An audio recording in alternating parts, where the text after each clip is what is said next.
still waiting for probably 10 more people, but we're going to start. Um, so welcome to the community's discussion on systemic racism and the fight against white supremacy in Canada. This discussion features three leaders in the activist community, Taylor McNally, Miss Kay, and Gitz Deranger. Systemic and blatant racism is alive and well in Canada. Although some of us may have the privilege of not knowing the depth of how problematic this is, in an effort to educate, we hope this talk sheds light and perspective on this prevalent issue. There will be question portions at the very end. Our first speaker is Gitz Deranger. He is a Siksika Sipi and Dene youth facilitator, educator, author, and activist. I'm going to pass things off to him to do the land acknowledgement, speak a little bit about white comfort, and then go into his talk. So without further ado, okay. Okinextukwa. Mr. Gitz Crazy Boy. Numukhtutu Pikane ki mukhkinsis ki like Athabasca. Nina Anasta Isapaki. Nina Anasta Teachchuk na Anasta Isapaki. My name is Gitz Crazy Boy. I'm the Nasufane and Siksikaitsitapi from Treaty 7 territory, Blackfoot territory. The land acknowledgement that I have for all of you is all of you are really uneducated on treaties, and this is purposely done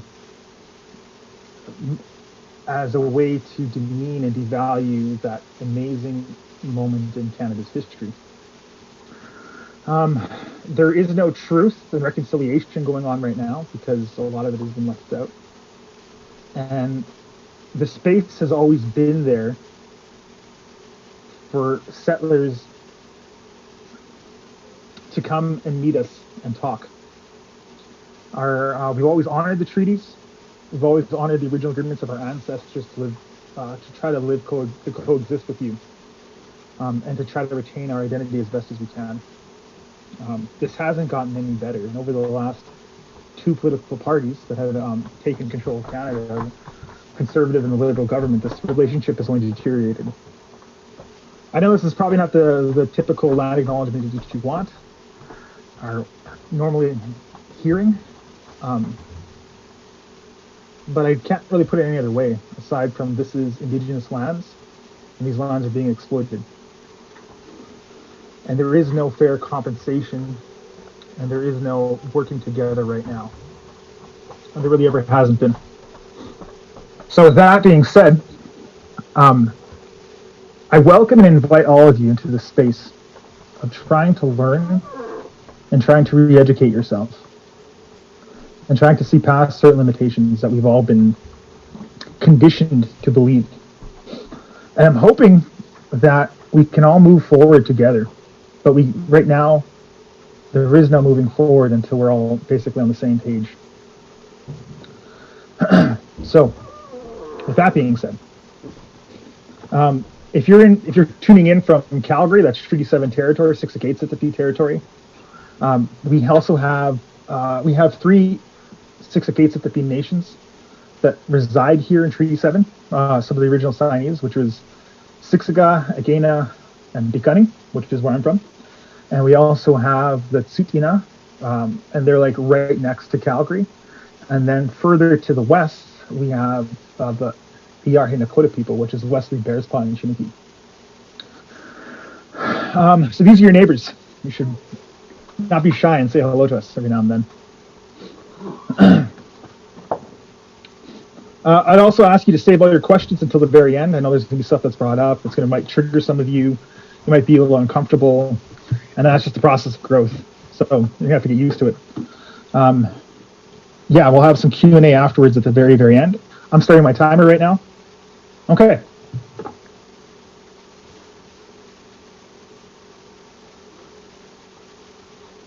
Oops. Try that again. So I'd like to begin this presentation off with this overly used but very, very like well-intentioned quote from Martin Luther King, which is judge a man not by the color of his skin, but by the content of their character, or his character. The first thing I'd like to talk to you all about is this place of constructing white comfort. And it's a really interesting place to be because often this process begins when you're looking at the issue of racism. Now there's different ways to look at this, but it kind of breaks down to systemic or individual racism.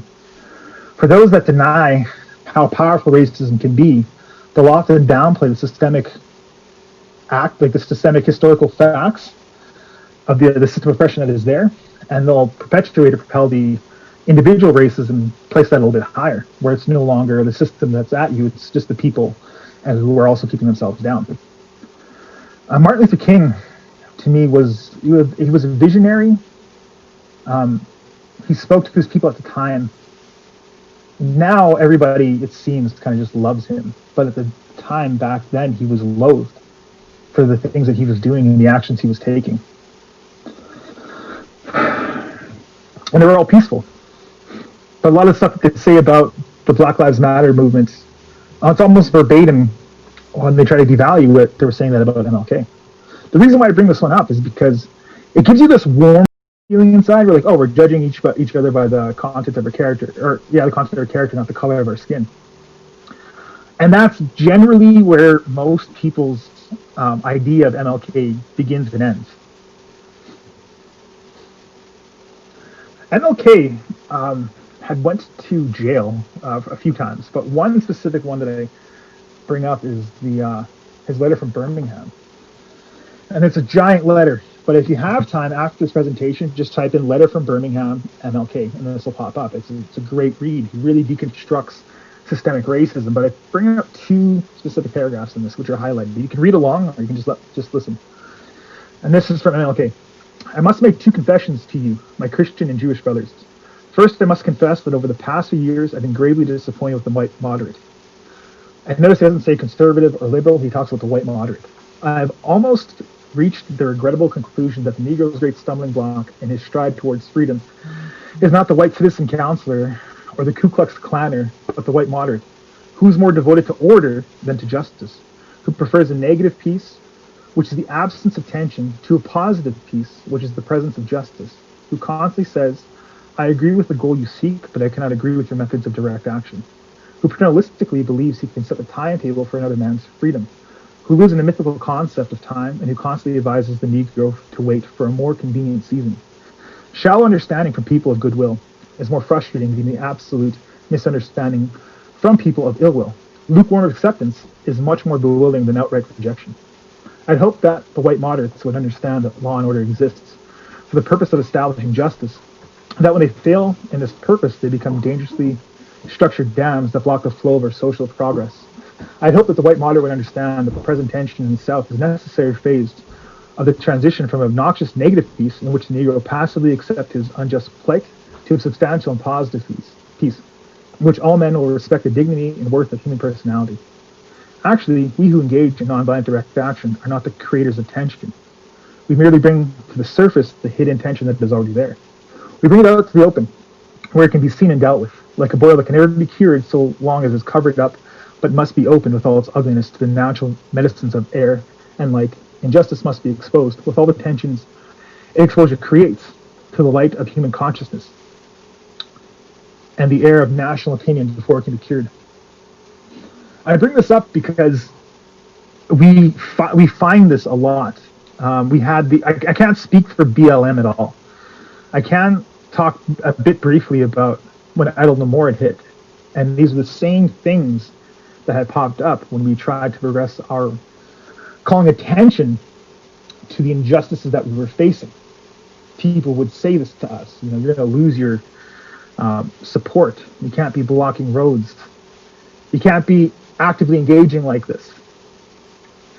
And to me, there was always this timetable. They would always say, well, it's not the right time. It's never really going to be the right time. In order for change to effectively happen, you have to push for it. Now, there's a lot of issues that are going on right now, but why I bring up this constructed like white comfort is you get into these places where you don't, if these paragraphs make you uncomfortable and you start thinking like, am I that white moderate he's talking about? Yeah, you 99% of the chance you probably are the person he's talking about. And that place of discomfort prevents people from learning because they start thinking that they're bad people. Or they start thinking that, no, that's not me. You got this all completely wrong. And what's problematic about that is that it prevents you from learning. And so you have to get into these spaces. You have to let go. And I'm going to present a couple of more examples of these throughout this presentation. So here's one that is right now. I'm glad it's taking like the front page because it's been so long that this needed to be out there and in the open. Black Lives Matter. What is the counter to this? What is that place of white comfort that stops you from understanding these people and what their plight is? And there's a lot of data and there's a lot of reasoning and rationale behind this movement. And why is it that these youth pick up this ideology and go forward? Why is it that it speaks to them at such a very deep level? And even as a Indigenous person, a Siksika person, understanding or coming to a place of really, really acknowledging their reality. And I can't say I fully understand it because I'm not black. I wasn't born black. I'm not living a black life. I'm not going to die a black life. You know, I'm Siksika. I was born Siksika. I live a Siksika life, and I'm going to die Siksika. But why is it? There's a couple of things that automatically happen when people begin to question these movements. The first is, again, this is constructing the white comfort. All Lives Matter pops up. And it's one of those things that stops the conversation from going forward. It blankets over the thing that's actually there, and it gives this really weird seal on top of it. Where if you disagree with this, you're apparently some kind of racist. And I don't think there's really anybody in the I Don't Know More movement that was saying that all lives didn't matter. But we were trying to bring attention to a lot of the things that were present in our lives, which I'll get to in just a little bit. But again, this is one of those things where it's like, well, all lives matter. And it doesn't do anything for the conversation. All Lives Matter doesn't bring you to the realities that a black individual might go through in their lives. It doesn't challenge you to look at yourself and how complacent you've been throughout your entire life or your family's life or the history of your family and the oppression that goes on with other people. So, America always kind of says it's in the post-racial. I mean, there was 8 years of this. It was fantastic. I even like Joe Rogan was talking about this, but there was 8 years of this, where it's like America, we're post-racial. I mean, we have Obama. That just tells you how far, like, black people can go in this country. And it's kind of crazy to get into that. But then when issues of racism were brought up, it was always like, oh, well, Obama's in. It's like, yeah, but it kind of also made it a lot worse. I mean, people attack Trump for how he is, but there was some seriously crazy racist shit with this guy. And it was sad to watch. When he make, as a Canadian, and just as a Siksika person, when you see a person who's of color, who's in a position of authority, and you're kind of like, that's kind of cool. But then when he would make speeches in the party and the opposition would yell things out as he was speaking, not because he was talking incoherently, but because they wanted to take some of his power away and they wanted to make like front page, and it was just sad. The politics behind Obama and everything that was in his regime, a lot of it was terrible. But if you just look at, and it's kind of hard to separate these two things, but if you just look at how he was treated, it was crazy. It was like really, really crazy. Which brings me to this. For us Indigenous folks, our history and who we are is really like a mystery. And I could say this, I say this without any ego at all, but like 99.9% of what you learn about Indigenous folks in school is a lie or half-truth. So the native person you're seeing on the horse is kind of like the image when you think of a native person. It's really wrapped in a lot of these romanticized ideas, or they're a god of the savage. But it doesn't show an indigenous person evolving. The image to the right is a medicine wheel. And sometimes, because of cultural erasure that happened with residential schools, indigenous folks are trying to reconnect back to their identities, so they'll try to graft themselves to this thing. And we, as Siksikaitsitapi people, Blackfoots, we have medicine wheels, but they're a little bit different. But this little bit of knowledge, these two things, often perpetuate the weirdest stereotypes towards us. And again, begins to get these spaces of like white comfort begin to manifest from these two ideas without really knowing the people. Colonizers and Canadians and settlers don't know Indigenous history. They don't. They might have scored like an 80 or 90 in social studies, but all of that's really just a preconceived idea. And that's all it is. And in that preconceived idea is laced with racism. The noble savage or the godless savage, those are racist ideals. It takes away the complex history of how these people came to be. Again, a place of constructed white comfort is reframing Indigenous peoples as the original inhabitants of this land to the first settlers. So I'll hear this a lot. They'll say like, well, again, this is from a narrative that's Eurocentric. It doesn't apply to us here. But people from that continent or that ideology, that way of thinking, apply to everybody, where they say like, well, everybody was fighting everybody and that's just human history. Everybody conquers everybody else and that's just human history. And then slavery, you guys enslaved people here. There was a group of people here before the native people were here and you guys killed all of them and you guys settled. Not 1 ounce or iota of fact is in that at all. There's not one historical record they can look at. There's nothing within our own oral history that states that there was people here before us. But that's the idea that they kind of graft themselves to because they want to take away and spin that narrative like, well, you're just as bad as the settlers, but there's nothing behind that. It comes from this original image that you're seeing. Just some native person.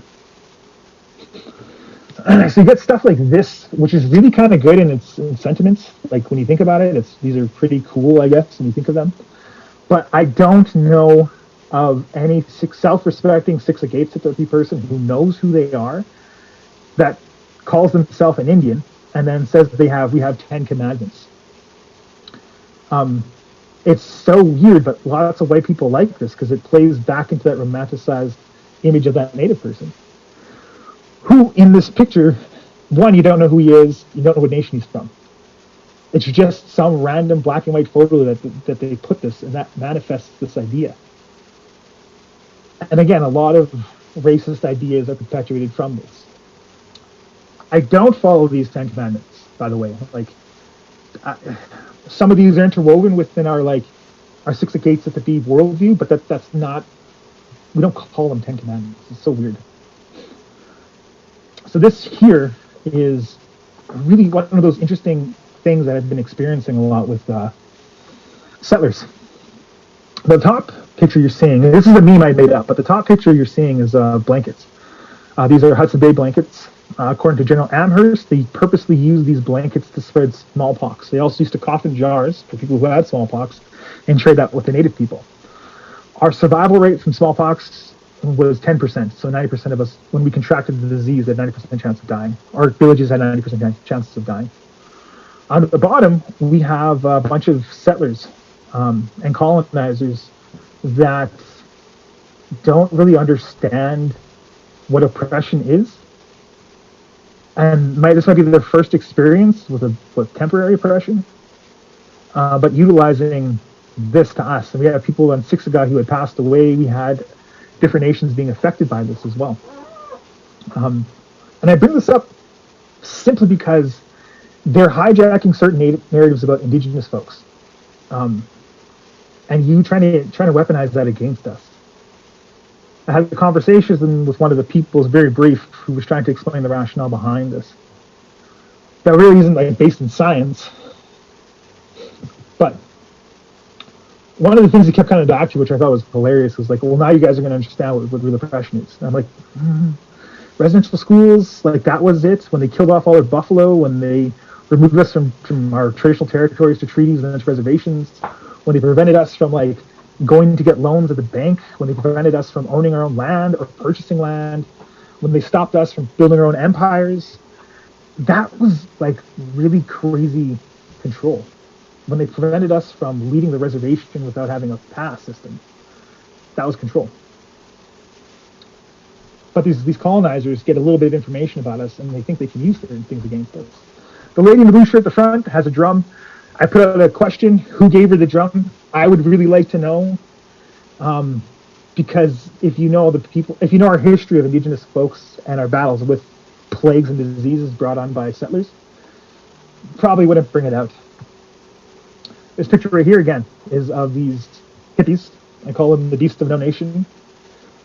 This is actually the Rainbow Warriors gathering, which is a bunch of non-Indigenous folks that have hijacked and created a native Indian prophecy that talks about the tribe of many nations, the Rainbow Tribe coming together at a focal point in history to save the planet. All complete garbage, all complete lie, something that they just kind of created. Again, when you begin to challenge these people on their Indigenous beliefs and where they got them from, we start to get into this space of like white comfort, where they have several different modes of trying not to address what's going on. So one of them is that like it's art. It's all it is just a headdress, and it's art, and we can do whatever we want.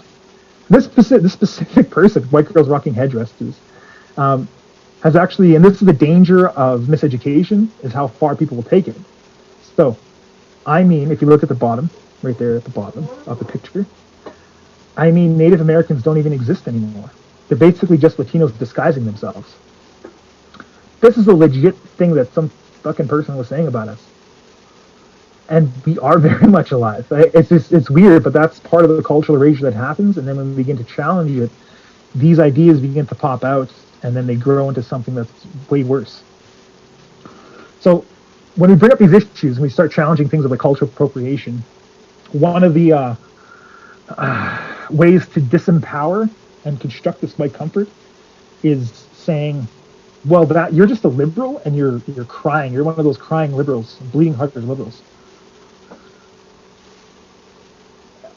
Or we start talking about how we live, and I have this with like anarchists every now and then, or Marxists. They'll say, look, you guys are kind of like Marxists, or you guys are kind of socialists, or you guys are kind of communists. Indigenous peoples, we don't need to go to Europe to create an ideology. We are here, and what we are is neither right nor left. And when you really get down to the governing system of each nation, doesn't really exist in the right or the left. It's just this viewpoint is very, very, very small. It's very, very narrow-minded. We don't exist in this paradigm, this right and left paradigm. That's for colonizers and Eurocentric people.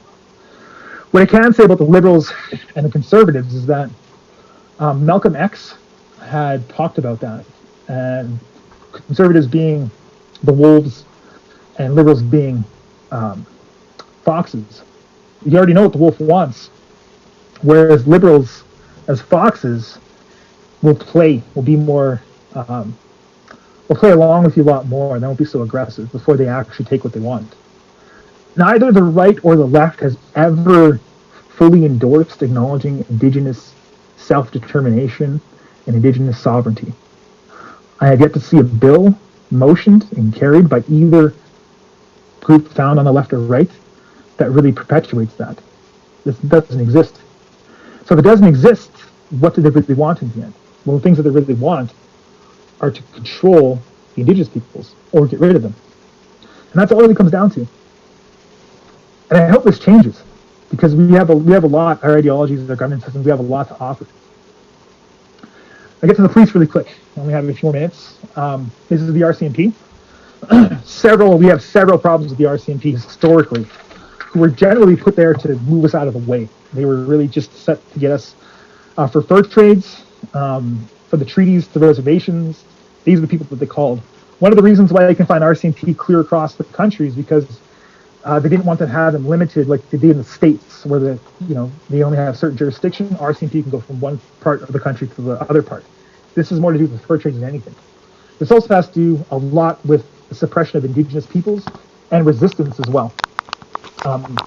They did help with whiskey trades, like because those guys are crazy.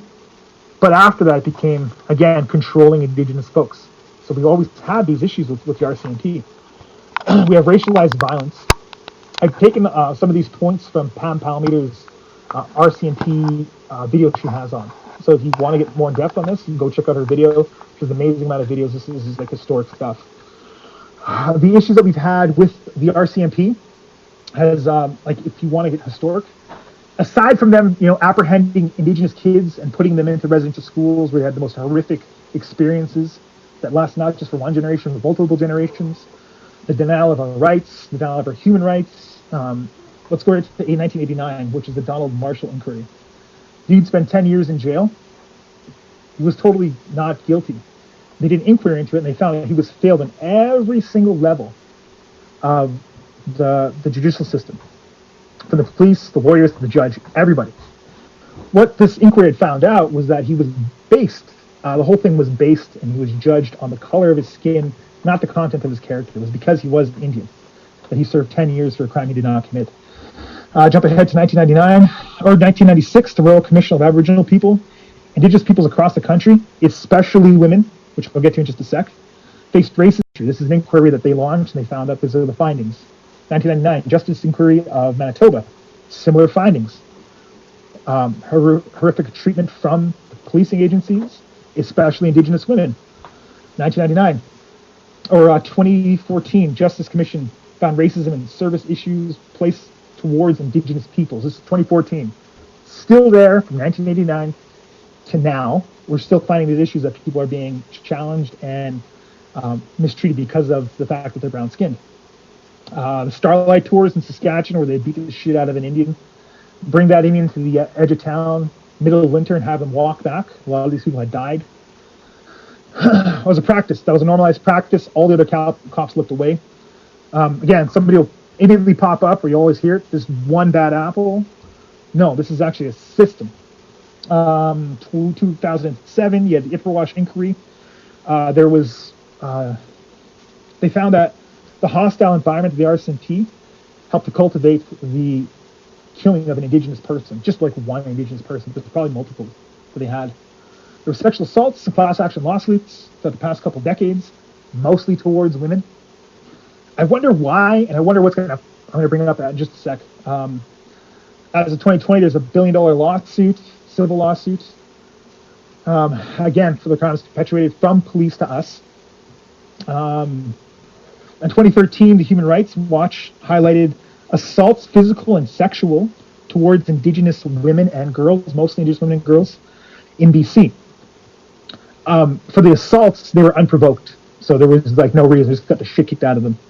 This is 2013. The commissioner at the time, Bob, had said an mass email, said, "Don't worry about it, I got your back."